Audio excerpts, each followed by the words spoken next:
यानी जो डूबता सूरज पलटा दे, जो इशारे से दीवार सोने की कर दे, जो ठोकर से मुर्दे को जिंदा कर दे, जो नबियों का मुश्किल कुशा हो, जो रसूलों का मुश्किल कुशा हो, जो कायनात में रिज़्क़ बांटने वाला हो, उस अली को क्या जरूरत थी कि जाके यहूदी के बाग में फावड़ा लेकर पानी दे रहे? इसका मतलब है कोई तो सबब है। आज हमारे जवान की हालत यह है कि 10 की करने को तैयार नहीं है, 25 की से मिलने वाली है।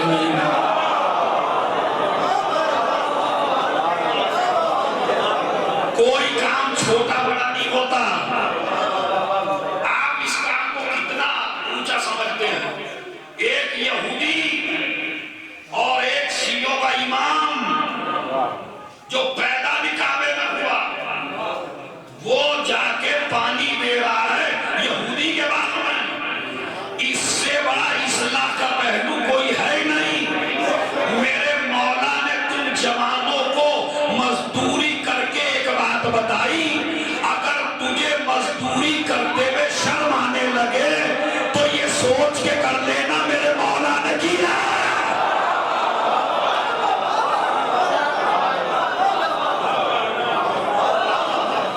ये जो आप खेतों में जाके फावड़े चलाते हैं, ये छोटा काम नहीं है, ये बहुत बड़ा काम है। मजदूर को मजदूरी करते हुए जो पसीना आए, इस्लाम कहता है ये पसीना नहीं है, ये तस्बीह के दाने हैं। इसलिए कि अगर ये मर गया मजदूरी करते हुए तो ये शहादत की मौत मरेगा। इसलिए कि अपने बच्चों को हराम से बचा के मारा।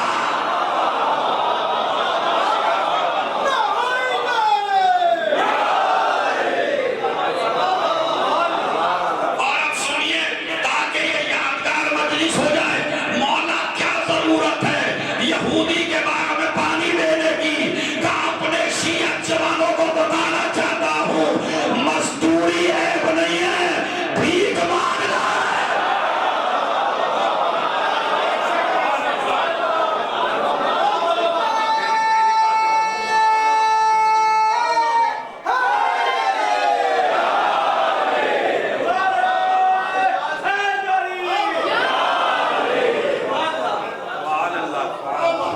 मुजफ्फरनगर में एक के 100 बीघे थी,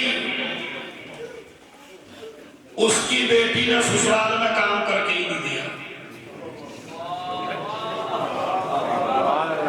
और जहां सास ने कहा बेटी काम कर ले, क्यों पहले नहीं दिखेगा? पता में किसकी बेटी हुई? तेरे तो 20 ही बीघे है। मैं उस घर से आई हूं जिसमें 100 बीघे है। मैं नवाब की बेटी हूँ, मैं रईस की बेटी हूँ। मैं ऐसे माँ बाप को सबक देता हूँ मजलिस में, अपनी बेटियों को अदब सिखाओ, तहजीब सिखाओ, इन्हें काम करना सिखाओ।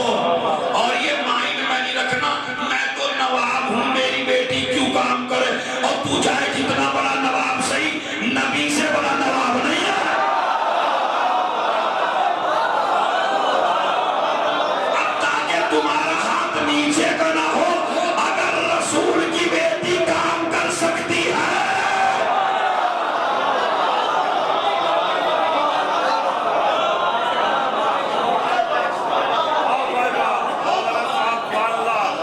बीबी फातिमा अपने घर का काम करती थी।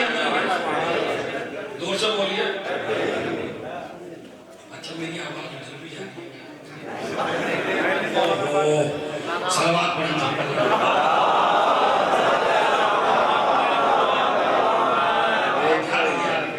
तो मेरी माँ बहनों, इज्जत है काम करना, खाली बैठना इज्जत नहीं है।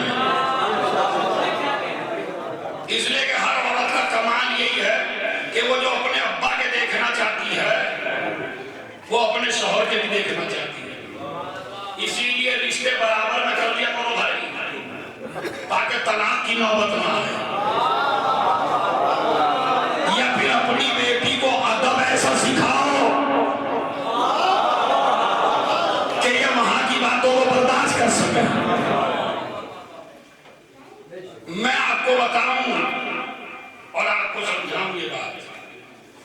कि एक शादी में जनाबे खदीजा को एक अरब औरत ने बुलवाया।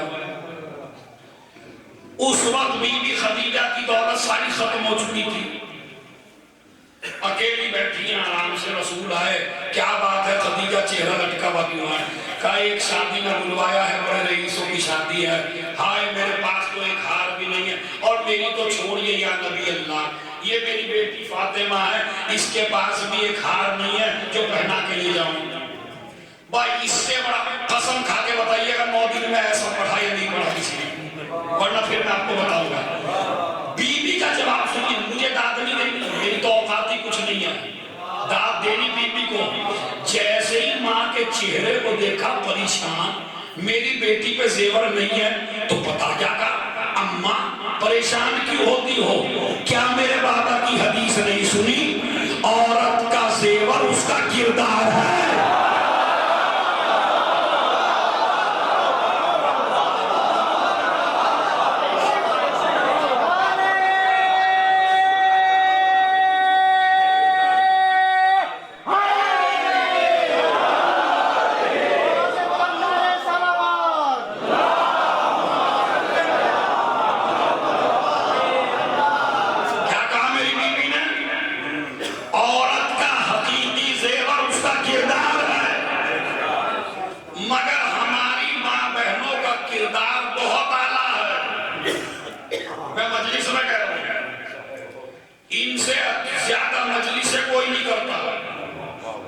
इनसे ज्यादा मातम कोई नहीं करता, इनसे ज्यादा हुसैन कोई नहीं करता, इनसे ज्यादा आजादारी कोई नहीं करता, सब बड़े अच्छी बात है। इनसे ज्यादा रोजा भी कोई नहीं रोकता, मर्द कम रोजा रखते हैं, औरतें ज्यादा रोजा रखती हैं, ये नमाजें भी ज्यादा पढ़ती हैं, इनका सवाब गठड़ियों में है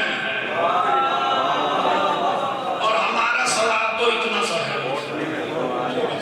पोटली हमारे पास है पोटली, लेकिन इनका गठड़ियों सवाब खत्म कर देती है एक शादी।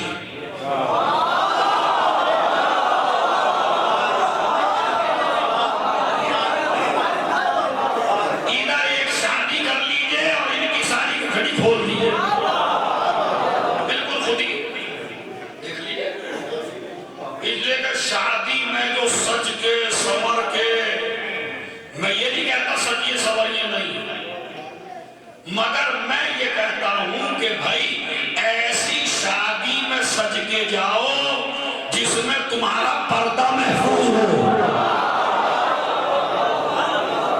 ताकि मजलिसों का सवाब भी बाकी रहे, आजादारी का सवाब भी बाकी रहे, मातम का सवाब भी बाकी रहे। ये औरतें जब महशर में पहुंचेंगी अल्लाह से कहेंगी हमने तो इतना किया, अल्लाह ने कहा किया तो बहुत था, मगर ऐसी ऐसी शादियों में भी तो गई थी जहां मर्द औरत एक जगह थे, तुमने अपने पर्दे का ख्याल नहीं रखा था, तुम कैसी कनीज़े फातिमा थी।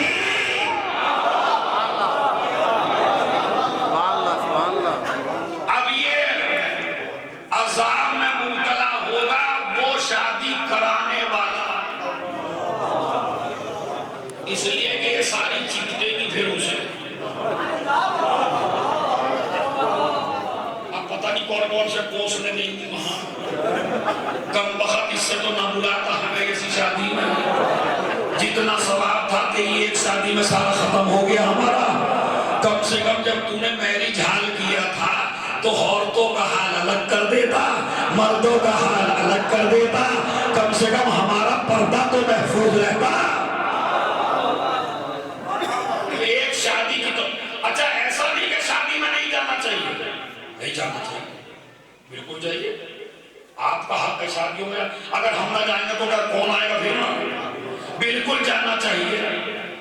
एक कायनात की बीबी ये तेरी कनीज़ें शादियों में जाना चाहती हैं तो कोई तरीका तो बता। अब बीबी ने बताया शादियों में ऐसे जाओ जैसे मैं गई थी। अरे भाई ये कुर्बान है, शादियों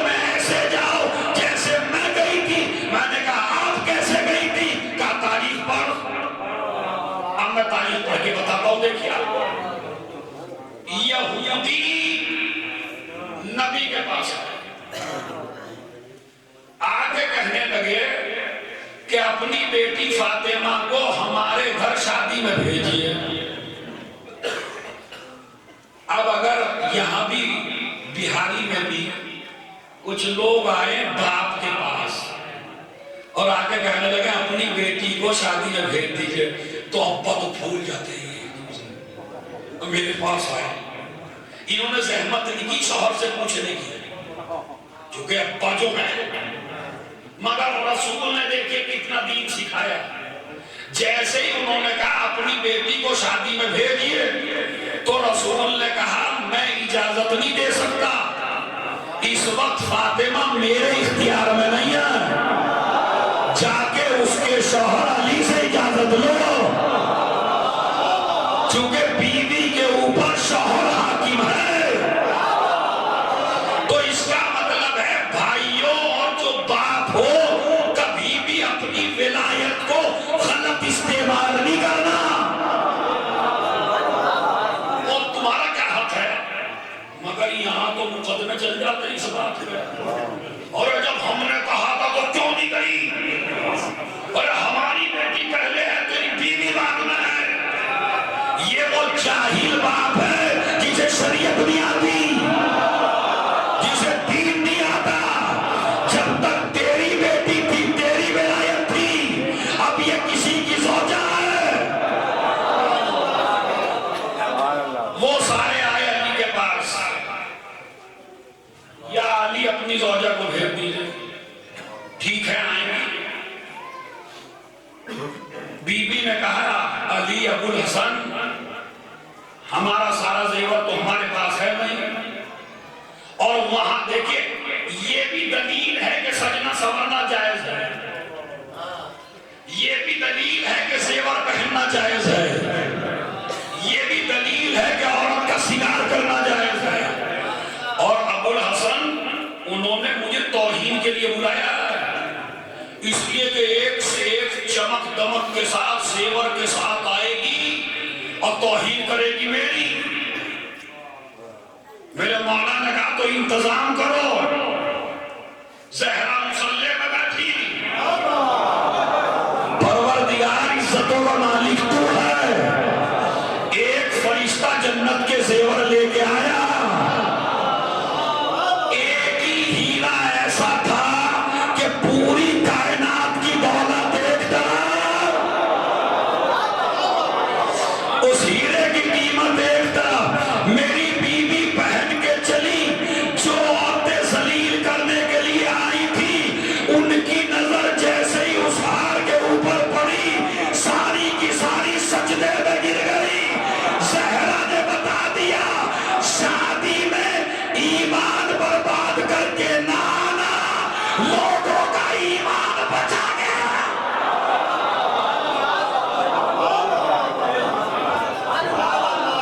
सलावत भेज दे मोहम्मद।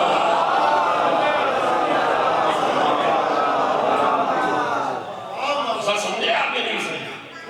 तो शादी में जाइए, औरत का सजना सवाब, औरत का इत्र लगाना सवाब, औरत का श्रृंगार करना सवाब, मगर अपने शौहर के लिए।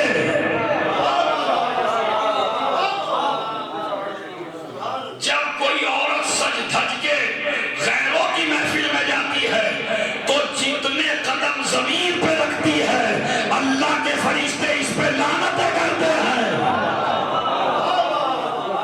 तो अगर बीबी की मजलिसों में 10 दिन इन्होंने ये भी ना सीखा, तो मैंने इन जगह सवाब इनका बहुत है। अब हम गए एक जगह नियाज में 13 रजब की, वहां लड़के लड़कियां एक साथ, जवान जवान लड़कियां, जवान जवान लड़के, और नियाज खारी 13 रजब की। मैंने कहा यार ये क्या हो रहा? नहीं मौलाना, आपके लिए अलग इंतजाम किया।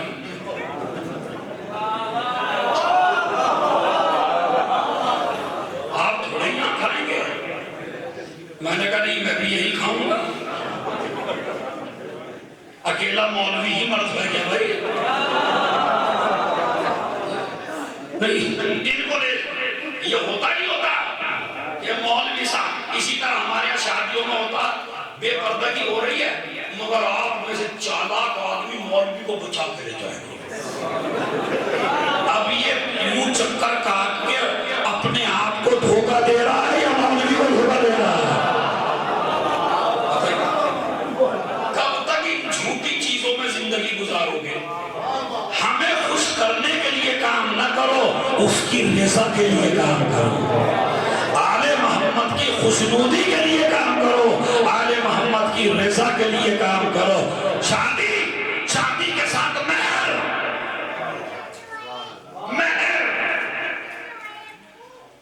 कल मैंने धौलनी वाली का हिंदू बहुत थे, बड़े ओहदेदार थे, खुदा की कसम वो ऐसा सबक लेके गए कि कोई शिया तो आज तक मेरी इतनी तारीफ ना कर सके जितनी वो करते थे। कहने लगे हमें नहीं पता था कि मजलिसों में इतने आला पैगाम दिए जाते हैं। हमने एक ही पैगाम दिया उनको। पैगाम क्या था वो सुन लीजिए। मैंने कहा आज के जमाने में बाप का जीना दुश्वार हो गया जिसके बेटियां हैं, इसलिए कि पहले ही फिक्र हो जाती है क्या क्या देना है, और फिक्र होने लगी उस डिमांड करने वाले की वजह से जो पहले ही इशारे कर देते हैं बाइक तो हो, हमारा बेटा जॉब करता है, कार तो हो, 25-30 लाख इसकी पढ़ाई में लगा है, कुछ तो हो। खुदा की कसम जब ऐसा मसला तुम्हारे सामने आए तो बेटी को घर बिठा लेना, मगर ऐसे लड़के से अपनी बेटी न देना, इसलिए कि ये मर्द ही नहीं है। मर्द का काम है औरत को ला के खिलाना, नहीं है। अब ये लालच में पता नहीं कहां कहां मारेगा। अभी हमने उनको समझाया हिंदुओं को कि इस्लाम में क्या तरीका बताया गया इस लड़के और बाप को बचाने का, वो सुनिए। क्या सुनिए आप? मौला अली आए, मेरी शादी बीबी ज़हरा से कर दीजिए। अली तुम्हारे पास है क्या? कहा 3 चीजें हैं, ज़ेरा है, घोड़ा है, तलवार है। गिनिए गिनिए जल्दी से। ज़ेरा है, घोड़ा है, तलवार है। नबी ने कहा तलवार भी रखो, घोड़ा भी रखो, ज़ेरा हमें दे दो। ज़ेरा का काम क्या होता है जवानों? जब आदमी मैदान जंग में हमले करता है तो अगर कोई उसमें वार करने लगे तो ज़ेरा अपने ऊपर ले लेती है, बदन पर वार नहीं लगने देती। नबी ने कहा ज़हरा की शादी के बाद तुम्हें जरूरत नहीं है ज़ेरा की। नहीं देखता खुदा की और क्या जा बैठे ना। अली ने कहा क्यों? कहा कल तक जो काम ज़ेरा करती थी वो आज दुआए फातिमा करे।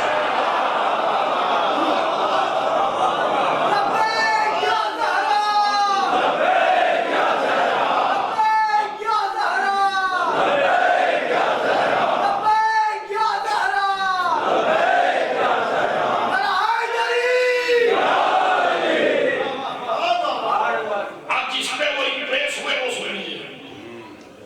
दुआए फातिमा काम करेगी। अली ने मेहर दिया, नबी ने सलमान से कहा जाओ जहेज खरीद के लाओ। कानून क्या बना? कानून क्या बना? बाप जहेज खरीदेगा मगर अपने पैसे से नहीं। किसके पैसे से? महर के। ऐसी तो मेरी भी ना हुई, और मुझे तो पता नहीं है जितने बैठे इनमें से किसी की ऐसी हुई, तुम्हारी भी ना हुई। पहले मैंने अपना जान कि मेरी भी ना हुई, इनकी भी ना हुई, भाई दो बैठे हैं हो गई। तो तुम कोशिश करना ऐसी। तो हमारी जितना मजमा बैठा है हमारी तो ऐसी ना हो सके। हमने डिमांड भी नहीं की,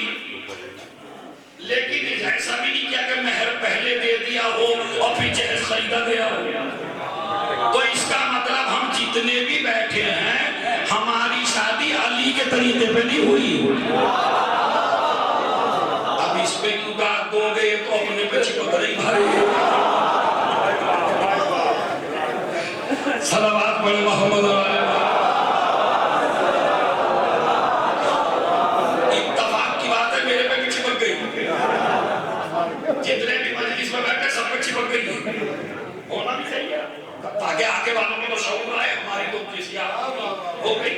तो अब जुमला पढ़िए, अली के साथ है। ये किसे पढ़ने का हक है? जिसने पहले मेहर दे दिया हो, मेहर से जहर खरीदवाया हो। अब डिमांड का हक है तुम्हें, अब है डिमांड का हक। इसलिए कि जैसा जहर चाहिए वैसा मेहर दे दे। अगर बाइक चाहिए तो बाइक जैसा दे दे, गाड़ी चाहिए तो गाड़ी जैसा दे दे।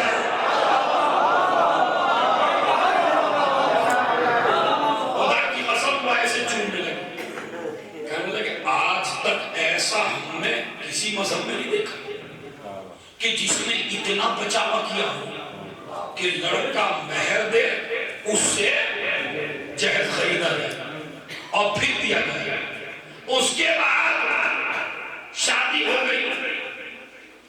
शादी हुई तो बाप ने बेटी से कहा मेरे नाल एक बार सुन लो। कहा बाबा क्या? अली से कभी ऐसी ख्वाहिश न करना जिसको अली पूरा न कर सके। कहा जा रहा था अली को, समझाया जा रहा था आपको, वरना कौन सा काम है जो अली न कर सके।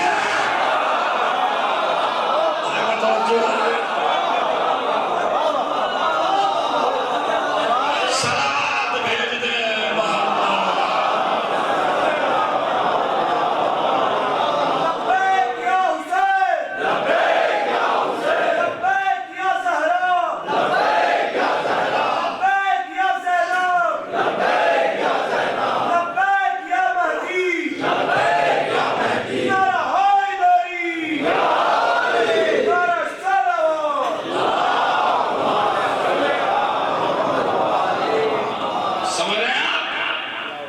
समझाया जा रहा है फातिमा को, कहा जा रहा है बीबी को, समझाया जा रहा है पर्दे के पीछे वालियों को। ये मेरी छोटी बहनों, अगर आपकी शादी शौहर से हो तो खबरदार ऐसी ख्वाहिश न करना जिसको वो पूरा न कर सके। फिर देखना घर जन्नत बनता है या नहीं। ये समझा के भेजती है। उधर वो चली गई तो पहली रात आई। पहली रात गुजरी, सुबह का वक्त आया। सुबह ही सुबह ससुर मोहतरम पहुंच गए दामाद के पास। अब ये तारीख है, यहां कुछ गलती है जो जाकिरीन कर रहे हैं और बड़ी फुहश गलती है और वो समझ नहीं पा रहे कि हम क्या करें। बात कुछ है, बयान कुछ है। अब जब मैं बयान करूंगा तो आपको पता चलेगा कि क्या किया। गए और जाने के बाद कहने लगे अली से, अली कैफा वजद्ता अहलक।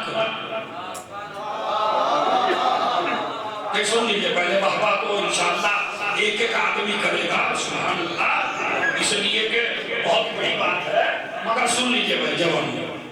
कैफा वजद्ता अहलक, तर्जुमा ये किया जाता है तुमने मेरी बेटी को कैसा पाया। ये बिल्कुल गलत है। अगर ये होता तो आप भी माशाअल्लाह मौके पढ़े हैं। कैफा वजद्ता बिनती, तुमने मेरी बेटी को कैसा पाया। मगर लफ्ज ये नहीं है, लफ्ज है कैफा वजद्ता अहलक, तुमने अपनी बीवी को कैसा पाया।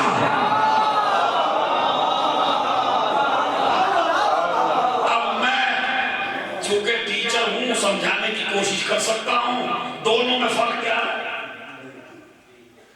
अगर कहते मेरी बेटी को कैसा पाया तो इसका मतलब ये होता कि अब भी अपने को हाकिम समझ रहे हैं बेटी के ऊपर। मगर जैसे ही एक रात अली के पास गई है और सौजा बनी है